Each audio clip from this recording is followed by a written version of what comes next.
Hi, I'm Victoria Nino, and I am a very proud mother of two children via egg donation, two different egg donors actually, and after years and years of infertility and treatment. And today I want to talk about how to decide or how to know when you've done too many IVF cycles or when it's time to pivot, because I think it's a question that many of us ask ourselves, and it's really hard to answer. And I think it's very unique to the individual. I know for me, I had a limit. I think we all do. Some of us can push those limits. It depends on how much money you have. It depends on how much stamina you have. It depends on how broken your heart is. And, it's a really emotional pivot. And I think, I get this question a lot. I get how many IVF cycles is too many? And for me, it was just something my body knew.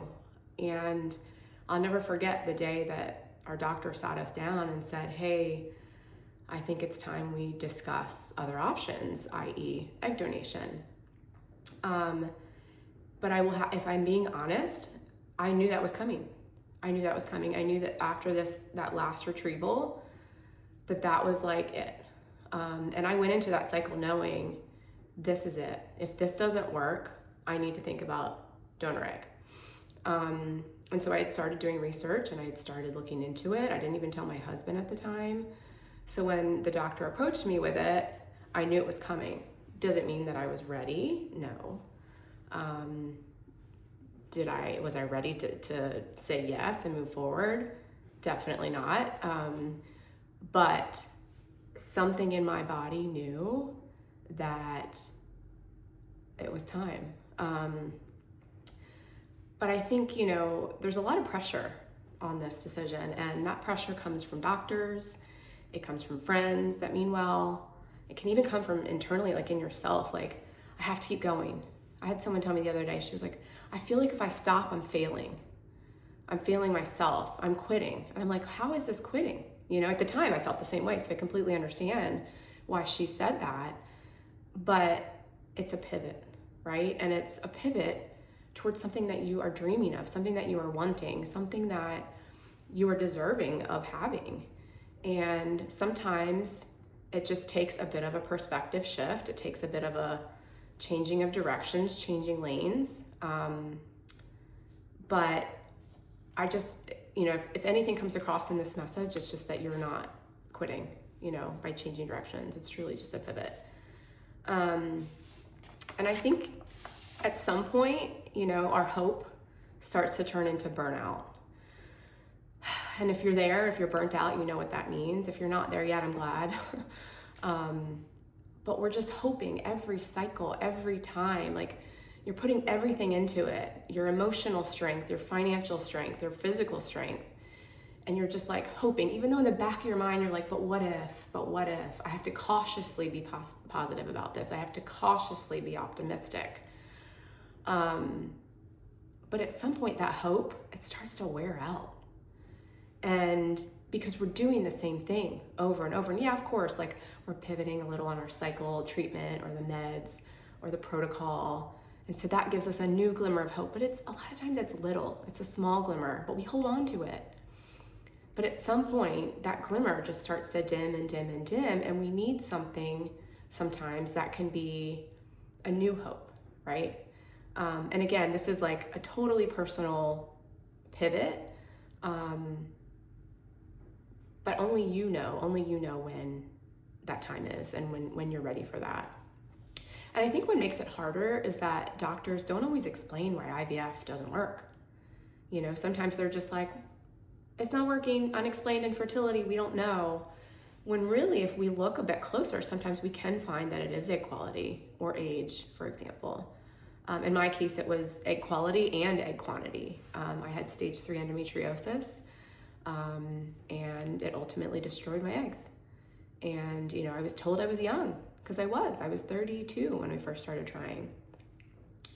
And I kind of wish someone had said to me, your egg quality is not great. Instead of, you're young, keep going, you're young, all we need is one. That just felt like it was creating almost like a false hope, you know? So that's something I want you to think about. So I think, you know, some people keep going and going and going. I have a friend who I think did 13 retrievals or something of her own eggs. Now she's the proud mother of a little boy via egg donation. For me, I could go 5 or 6 cycles. I actually don't remember if it was 5 or 6. It was one or the other. It's kind of a foggy time in my life. But after that last one is when I just, in my body, I felt it. I knew this isn't working and I need to consider something else that can get me to my end goal, which is to be a mom. Was it easy? No.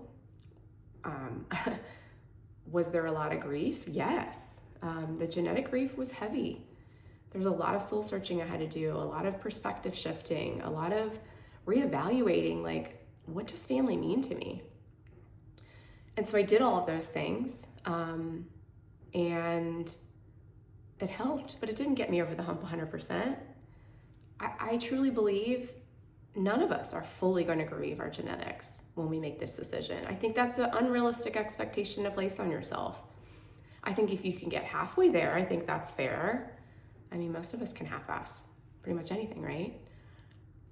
Because I think what happens is if you can get halfway there and it works and you become a mom, the baby takes you the rest of the way and further and beyond.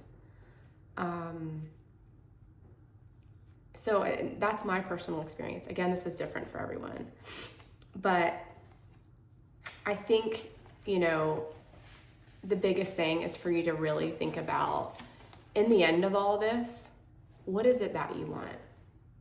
If it's to be a mom, however that becomes, whatever that means, then maybe egg donation is something that you could explore. If it's to become pregnant and become a mom, another reason, right?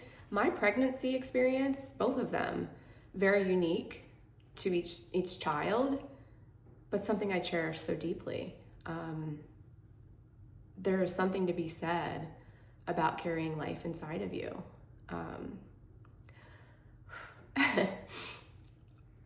Sorry. that experience for me was worth it all, because I got to feel that. I got to experience pregnancy. I got to say to my babies, like, you grew in my body. You know, and I can honestly say if they grew in someone else's body, I'd still love them the same.